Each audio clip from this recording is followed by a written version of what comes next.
À une époque dominée par le mal, la science et la perversion, on ne sait plus quoi et qui croire. Vous avez beau essayer d'y voir clair, mais votre esprit est rempli de questions. D'où viens-je? Où vais-je? Quelle est ma place dans le plan du Créateur? Comment accéder à la vie éternelle et surtout, combien ça coûte? À travers nous, obtenez enfin les réponses que vous méritez. Pécheurs et pécheresses, ouvrez votre cœur et votre portefeuille. Voici le jour du Seigneur.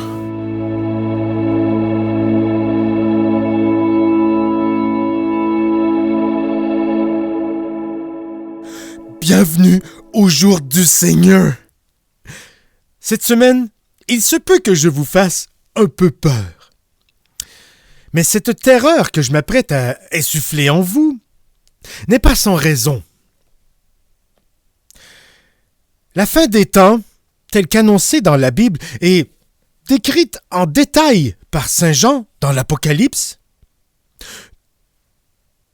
nous pourrions la voir de notre vivant. Parce que les signes se multiplient. Des guerres, des rumeurs de guerre, des faux prophètes, l'Antéchrist. Quand on observe le monde autour, on voit que c'est en train d'arriver. Mais à l'échelle de Dieu, le temps est un peu différent. Alors il est plutôt difficile de prédire avec précision l'heure du jugement.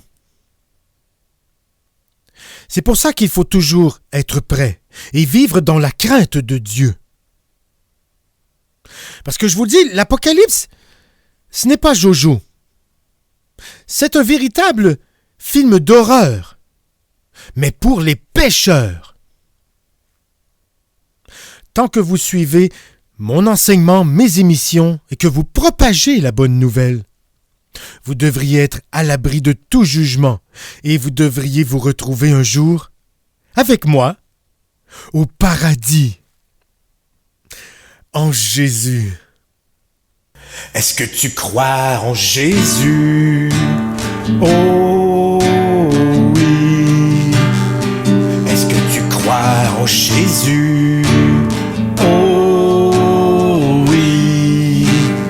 Est-ce que tu crois en Jésus? Oh oui. Est-ce que tu crois en Jésus? Oh oui.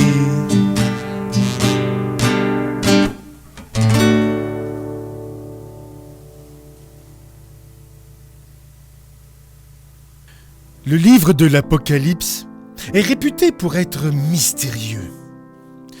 Mais il ne l'est que pour les yeux des orgueilleux. À cause de leur vanité, ils cherchent à interpréter les mots de Dieu, mais n'interprètent pas qui veut. Nulle part dans la Bible, on conseille ce geste audacieux. On nous dit clairement plutôt d'avoir la foi, afin de devenir vertueux, comme moi. Le sens littéral des écrits, nous devons les croire, même s'ils sont très vieux. Je vous dis que là-dessus, le Seigneur, il est chatouilleux. C'est pour ça qu'au dernier jour, durement seront jugés beaucoup de religieux. Saint Jean n'a pas halluciné ou imaginé ce récit prodigieux. Les révélations qu'il nous a transmises dans l'Apocalypse viennent directement des cieux. Grâce à lui, on sait que les justes rencontreront un Seigneur miséricordieux, que le destin qui les attend après la mort sera radieux.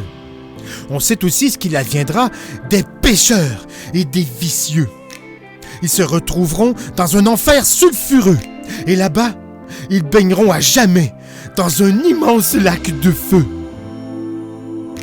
Écoutez cette émission pour savoir comment ne jamais offenser Dieu. Grâce à moi, de la tentation du malin, vous serez victorieux. Regardez-moi bien, ne clignez pas des yeux, car vous êtes en train de regarder un véritable homme de Dieu. en Jésus. Donne-toi à Jésus.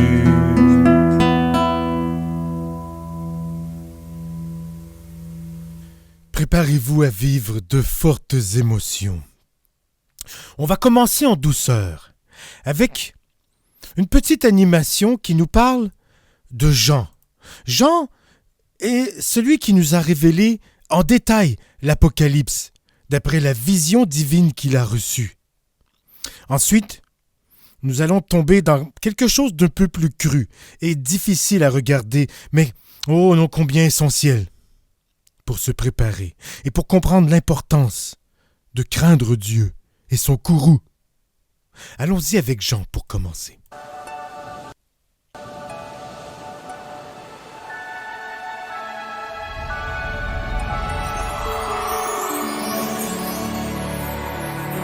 Moi, Jean, serviteur de Jésus-Christ, banni sur cette île de Patmos à cause de mon témoignage, j'ai reçu une vision de ce qui va arriver. Le Dieu de lumière. J'ai vu ceux qui ont été tués à cause de leur discours. Ils demandaient au Seigneur quand arriverait le jour où il jugerait le monde et les vengerait. Chacun d'entre eux était vêtu de blanc et on leur a demandé de patienter encore un peu. Dieu le vengeur s'en vient. Frères et sœurs soient également tués. Et j'ai vu 7 anges avec 7 trompettes. Et lorsque les trompettes ont sonné, un tiers de la terre a été brûlé. Niaise pas, hein, Dieu? Oh non, non. Un tiers de l'eau a été remplacé par du sang. Le soleil et la lune se sont obscurcis, mais ce n'était que le début. Une période de grandes épreuves tombera sur la terre comme jamais auparavant. Puis, j'ai vu un cheval blanc. Celui qui le montait avait des yeux comme une flamme de feu. Il portait une robe couverte de sang. Les armées du ciel le suivaient. Il était le roi des rois et le seigneur des seigneurs. De sa bouche sortait une épée aiguë pour frapper les nations et mener la guerre. Et quand Dieu mène la guerre, il la gagne, hein? Pour finir, j'ai vu un nouveau ciel et une nouvelle terre. Et tous ceux qui ont la foi et qui sont restés fidèles jusqu'à la fin régneront avec lui pour toujours et à jamais. Il sera notre Dieu et nous serons son peuple. Voilà.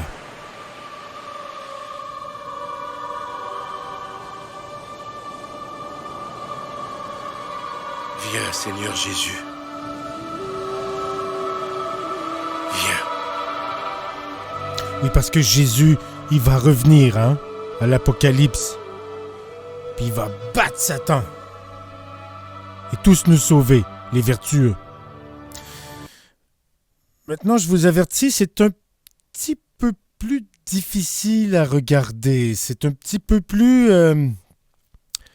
En fait, c'est très réaliste. C'est d'un étonnant réalisme. Avec la technologie d'aujourd'hui, on est capable d'avoir une bonne idée à quoi ressemblera le véritable apocalypse dans toute son horreur. Parce que ça ne sera pas une expérience agréable. Mais à la fin, pour les vertueux et ceux qui sont loyaux à Dieu, elle sera profitable.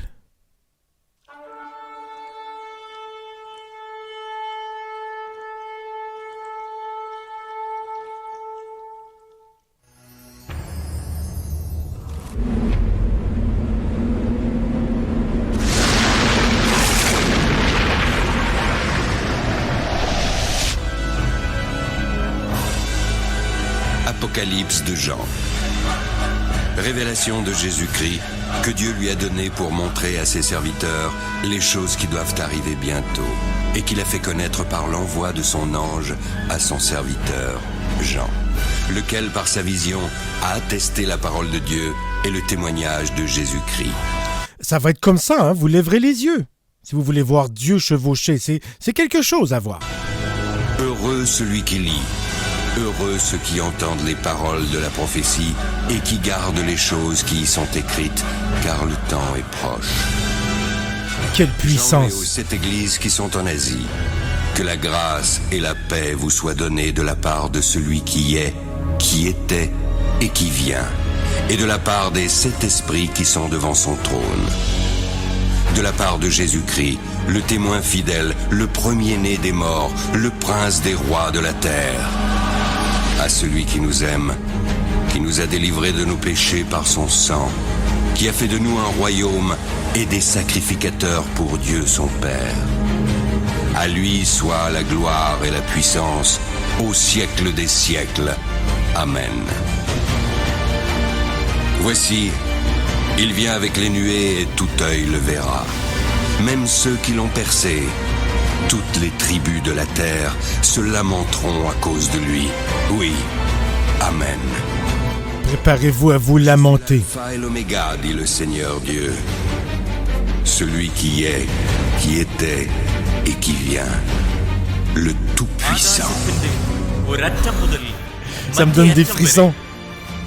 Bon, le reste est raconté en langue, la langue des esprits, des anges et des archanges et surtout du Saint-Esprit. Mais grâce à mes facultés divines insufflées par Dieu, je devrais être capable de vous traduire on the fly ou sur la mouche, comme on dit.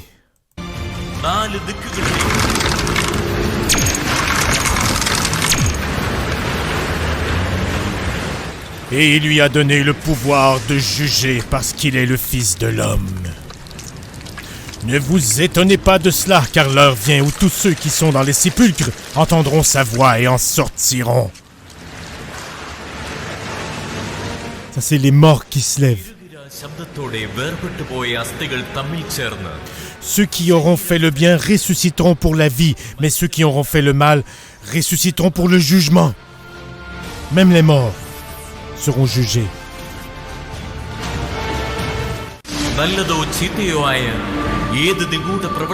Car Dieu amènera toute œuvre en jugement au sujet de tout ce qui est caché, soit bien, soit mal.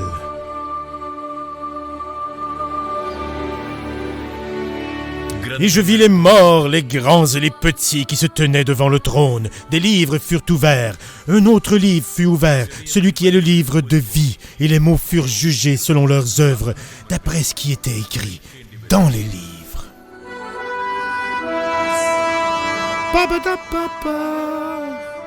Magnifique, magnifique. Le trône divin.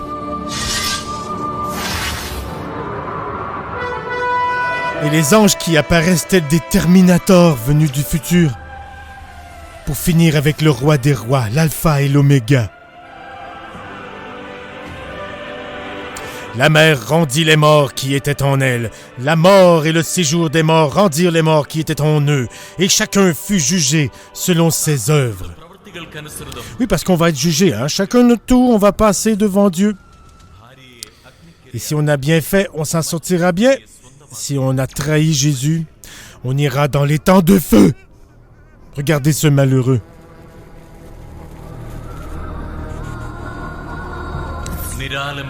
Il n'a pas suivi les enseignements de ce livre ou de cette bouche. L'appât du gain. La convoitise est un péché mortel. Pauvre malheureux qui s'y est adonné. Mais pour les lâches, les incrédules, les abominables, les meurtriers, les impudiques, les enchanteurs, les idolâtres et tous les menteurs, leur part sera dans l'étang de feu et de soufre, ce qui est la seconde mort. Vous voyez l'étang de feu? Ça fait peur, ça. Ça fait mal, surtout, vous allez voir.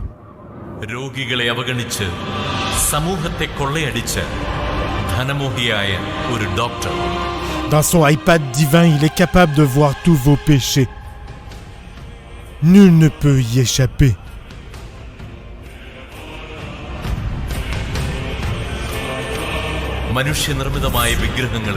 Un idolâtre Il a adoré les mauvais dieux. Et la mort et le séjour des morts furent jetés dans les temps de feu. C'est la seconde mort que je dis, les temps de feu. Regardez-moi, ces pécheurs. Ils ont mal, ils ont très mal, les enfants. Ça fait très mal pour tout le temps. C'est l'éternité à brûler toujours. La peau repousse et rebrûle. Où leur ver ne meurt point, où le feu ne s'éteint point. Ces cris déchirants de douleur. Ils entreront les nuits des enfants, mais c'est pour leur bien. Et je vis les morts, les grands et les petits, qui se tenaient devant le trône. Des livres furent ouverts. Un autre livre fut ouvert. Celui qui est le livre de vie. Et les morts furent jugés selon leurs œuvres, d'après ce qui était écrit dans les livres.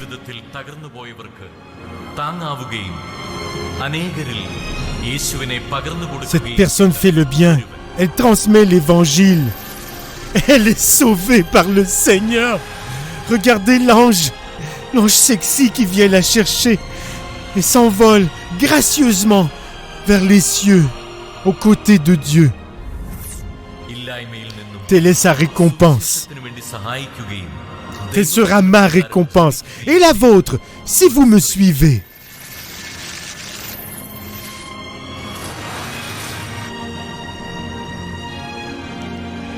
Mais notre cité à nous est dans les cieux, d'où nous attendrons aussi comme sauveur le Seigneur en Jésus,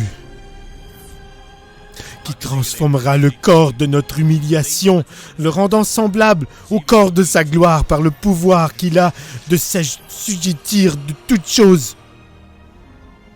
C'est une traduction libre, hein? Mais la voix en langue a un petit accent nazaréen. C'est typique de la région. Bolo.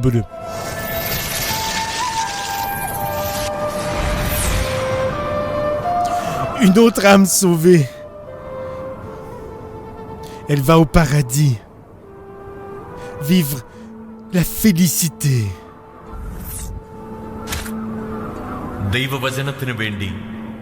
Il est pris à partie parce qu'il propage la bonne nouvelle, celle de Jésus. Il est le messager de Dieu.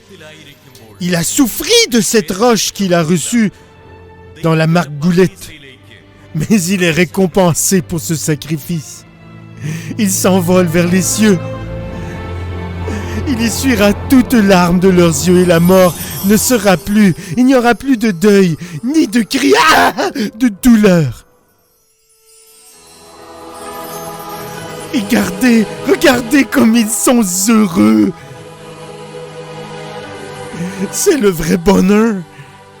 Mais à tous ceux qui l'ont reçu, à ceux qui croient en son nom, elle a donné le pouvoir de devenir les enfants de Dieu et de vivre dans les nuages.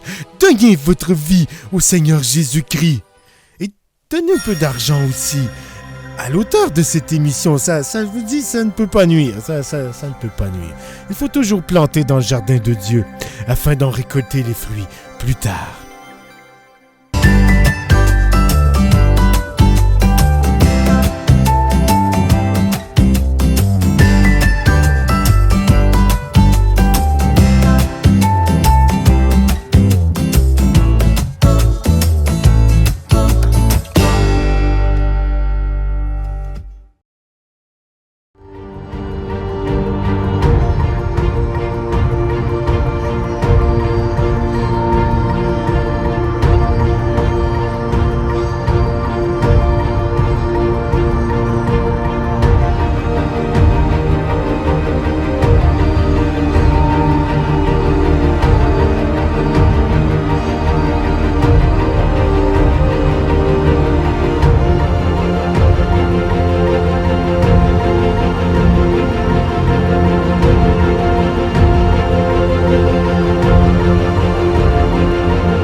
Fais confiance en Jésus. Plus jamais tu ne seras déçu. Plus jamais.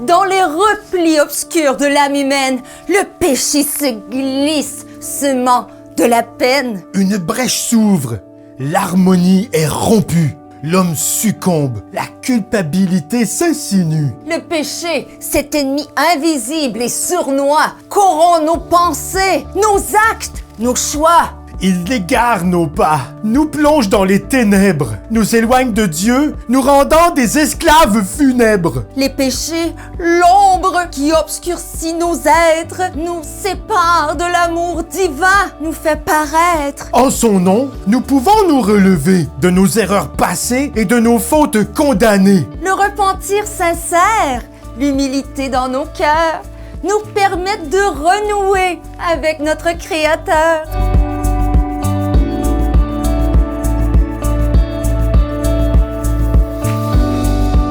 Le péché n'est pas une condamnation éternelle, mais une invitation à la grâce, à une vie nouvelle. Alors, élevons nos prières, Implorons son pardon. laissant le péché derrière, marchant vers l'horizon. Dans l'humilité et la foi, Trouvons réconciliation avec Dieu et nos frères. dans la communion. Le péché est présent, mais il ne doit pas nous vaincre. En Jésus, En Jésus, en Jésus, en Jésus, en Jésus, nous trouverons la force de nous éteindre. que son amour nous guide, nous libère de nos chaînes et que dans sa lumière, notre être se déchaîne. Que le pardon de Dieu nous inonde, nous transforme. Que nos vies, le péché, ne soit qu'une ombre informe. Car en lui, nous trouvons la grâce et la paix. Et dans son amour infini, nous trouvons la plénitude à jamais. En Jésus, En Jésus, en Jésus.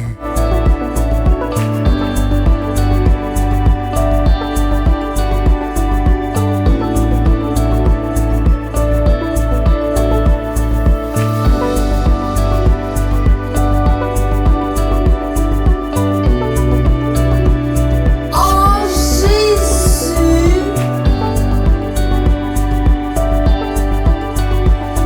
En Jésus. Ouf, ce n'était pas un épisode très facile. C'était éprouvant, un peu épeurant de voir ce qui nous attend à la fin du monde. Il est possible que nous le voyons de notre vivant. Comme je vous disais en début d'émission, les signes sont nombreux et ils sont assez clairs. Mais ne paniquons pas. Tant que vous êtes du bon côté, tant que vous suivez cette émission, que vous écoutez mes paroles, que vous mettez mes enseignements en pratique et que vous me prenez à titre d'exemple, c'est sans danger pour vous. Ça va être terrifiant quand même. Vous avez vu de quoi ça a l'air. Mais lorsque vous allez être jugé par Dieu, il vous enverra au paradis avec moi. Oui. Moi, j'y serai. Nous allons finir sur une note beaucoup plus réjouissante. Peut-être même humoristique, on peut dire ça. Les artistes que je m'apprête à vous présenter s'amusent un peu à ridiculiser Satan. Ça, on peut le faire, pas Dieu, mais Satan, on peut se moquer un peu de lui. Et elles vont le placer dans les paroles de la chanson, dans une cabine téléphonique, paniqué, en train de composer le 911, ou comme on dit dans la chanson, le 911. Alors, remarquez le showmanship, la présence scénique, le savoir-faire de ces gens qui donnent un spectacle très intense, très énergique. Et ça va nous faire du bien après ce qu'on vient de voir. This program features hand-clapping, foot-stomping, down-south gospel music. Right now we're going to have Mary Carter and her sidekick, Gail Stoddard. They reside right here in Vancouver, attend Amazing Grace Baptist Church. If you see them out and about, tell them they need to sing this song in their church sometimes. And it's simply entitled, this song is they're going to sing for you, is The Devil's in the Phone Booth dialing 911. Come on, 911.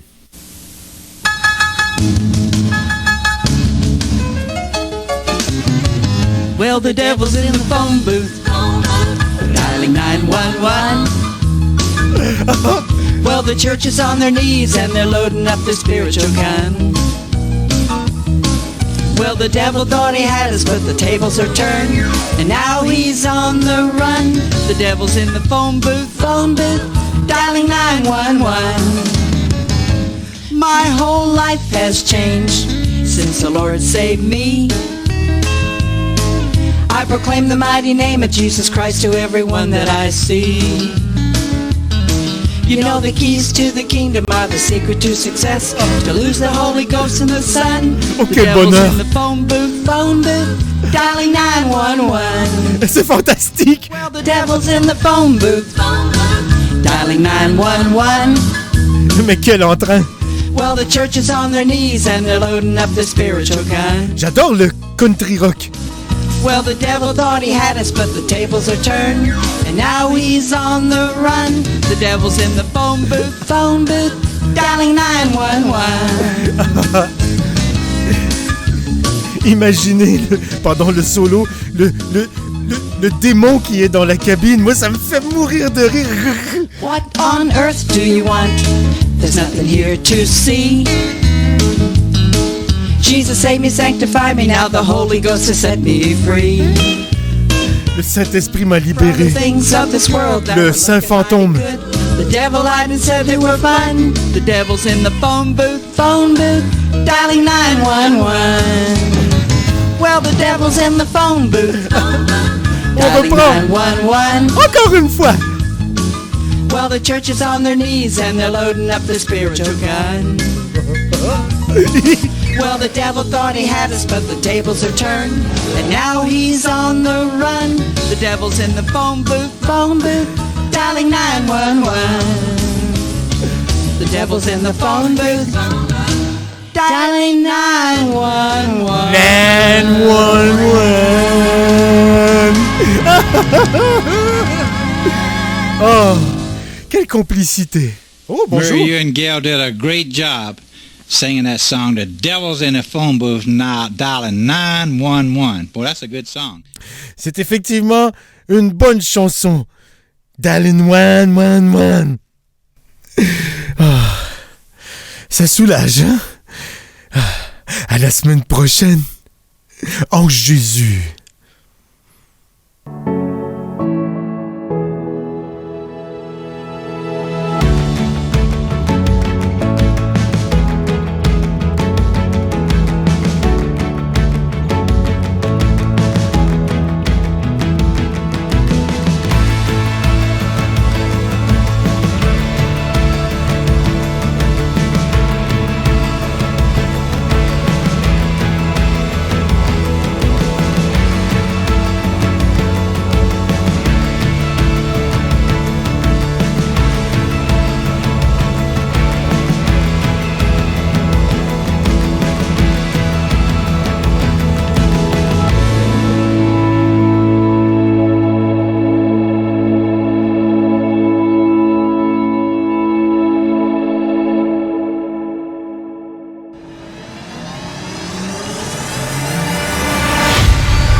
Tout ce qui est TV sur Twitch.